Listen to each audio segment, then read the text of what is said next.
Aujourd'hui, Jean-Louis Borloo fête ses 72 ans. À cet âge, l'homme politique a une carrière très bien remplie et n'a plus rien à prouver. Les Français le connaissent pour ses nombreux rôles au sein du gouvernement entre 2002 et 2014. Il a notamment été plusieurs fois ministre, d'abord de l'Emploi, du Travail et de la Cohésion sociale puis ministre du Logement, de l'Économie et des Finances et enfin de l'Écologie.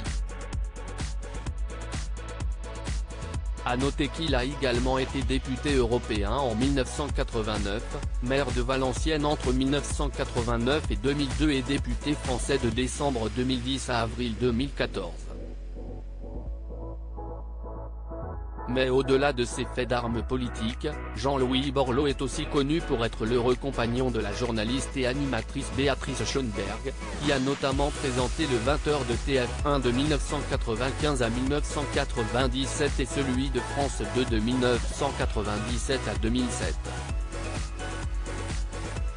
Le couple s'est marié en juillet 2005 à Rueil-Malmaison, dans les Hauts-de-Seine. En dehors de ces quelques informations, on ne sait pas grand-chose de leur relation, les deux tourtereaux étant très discrets sur leur vie privée. En revanche, on sait que Schoenberg n'est pas le nom de jeune fille de la journaliste. En effet, avant d'être mariée à Jean-Louis Borloo, Béatrice Chabot, de son nom d'origine, a été l'épouse d'un grand musicien dont elle a gardé le nom, Claude Michel Schoenberg. Ils se sont mariés en 1979 et ont eu 2 enfants, dont un fils prénommé Thomas. Un artiste de l'ombre, producteur, acteur, chanteur et surtout compositeur français de chansons populaires et de comédies musicales, Claude Michel Schoenberg a rencontré le succès avec sa chanson Le Premier Pas, sortie en 1974.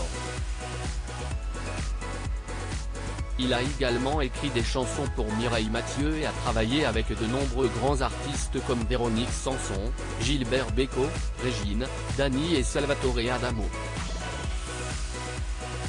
Grand ponte des comédies musicales françaises, il a aussi rencontré le succès en 1973 après avoir coécrit la musique de l'opéra rock La Révolution française, spectacle inoubliable dans lequel il incarnait lui-même le roi Louis XVI.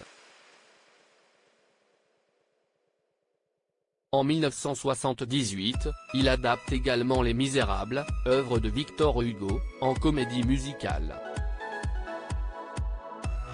En 2016, il est fait officier de l'Ordre des Arts et des Lettres. Il est aujourd'hui âgé de 78 ans et ne s'est pas remarié.